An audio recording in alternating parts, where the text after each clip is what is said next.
আসসালামু আলাইকুম, সহজ বিডি রান্না চ্যানেলে স্বাগতম। আজ আমি আপনাদের সঙ্গে যে রেসিপিটা নিয়ে এসেছি তা হলো স্পাইসি ভেজিটেবল পাস্তা। এটা ছোট বড় কম বেশি সবার কাছেই খুব পরিচিত এই রেসিপিটা। বাচ্চাদের টিফিন টাইম, বিকেল স্ন্যাক্স টাইম এবং মেহমানদারিতে এই রেসিপিটা খুব সহজেই করে ফেলা যায় এবং ঝামেলা মুক্ত একটা রেসিপি। এটা সময় যেমন কম লাগে, ইনগ্রিডিয়েন্টসও কম লাগে। আশা করছি আমার এই রেসিপিটা আপনাদের সবার ভালো লাগবে। প্রথমে আমি একটা কড়াইয়ে পানি ফুটাতে দিয়েছি। পানি ফুটে আসলে দিয়ে দিব সামান্য একটু তেল, 1 চামচ পরিমাণ তেল, চা চামচ। তারপরে দিয়ে দিব 1 চা চামচ পরিমাণ লবণ, এবং তেলটা দেয়া হয় যেন পাস্তাটা একটার সঙ্গে আরেকটা লেগে না যায়, এই জন্য। কারণ সিদ্ধ করার পর অনেক সময় দেখা যায় পাস্তাগুলো লেগে যায়।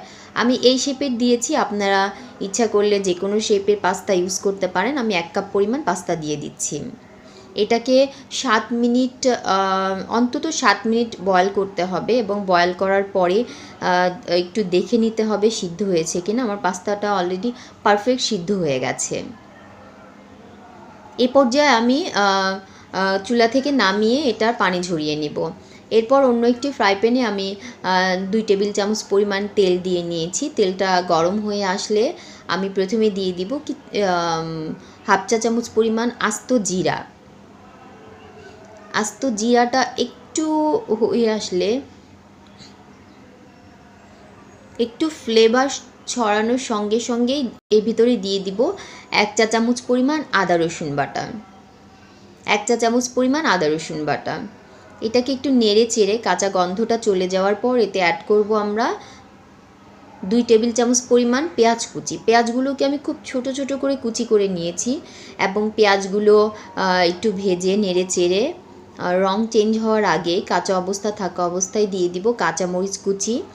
আমি এখানে 2টা কাঁচামরিচ নিয়েছি, কুচি কুচি করে নিয়েছি। বরবটি কুচি, বরবটি এটা আমি হাফ কাপ পরিমাণ নিয়েছি হাফ কাপ পরিমাণ টমেটো, এটাও আমি ছোট ছোট কিউব কিউব করে কেটে নিয়েছি গাজর কুচি। আমি এটা ফ্রোজেন গাজর দিয়েছি, আপনারা চাইলে ফ্রেশ গাজরও এখানে ব্যবহার করতে পারবেন। সবজিগুলো দেওয়ার পর আমি একটু নেড়ে চেড়ে দিব। একটু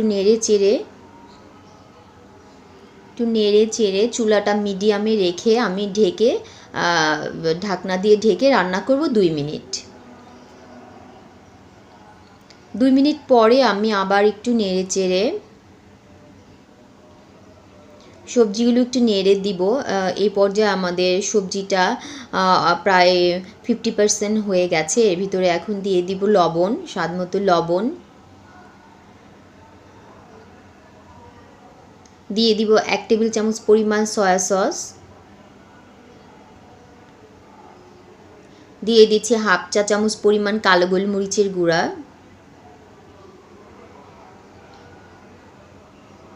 দেওয়ার পর সবজিগুলো আবার একটু নেড়ে দিব। আরও 2 মিনিট রান্না করার পরে যখন সবজিগুলো পুরো সিদ্ধ হয়ে যাবে তখন আমরা দিয়ে দিব টমেটো সস। 4 টেবিল চামচ পরিমাণ টমেটো সস। টমেটো সস অথবা tomato ketchup, sweet tomato sauce যেটাই হয় ওইটাই দিয়ে দিবেন। তারপরে সিদ্ধ করে রাখা পাস্তাগুলো এতে অ্যাড করবেন। এরপর নেড়ে চেড়ে আরেকটু ভালো করে নেড়ে চেড়ে আমি আরও 2 মিনিট রান্না করব। 2 মিনিট রান্না করার পর এই তো রেডি হয়ে গেল আমার স্পাইসি ভেজিটেবল পাস্তা। আপনারা অবশ্যই এটা বাসায় তৈরি করে দেখবেন। যদি ভালো লাগে তাহলে শেয়ার করবেন বন্ধুদের সঙ্গে, সাবস্ক্রাইব করবেন আমার চ্যানেলটি। ধন্যবাদ সবাইকে।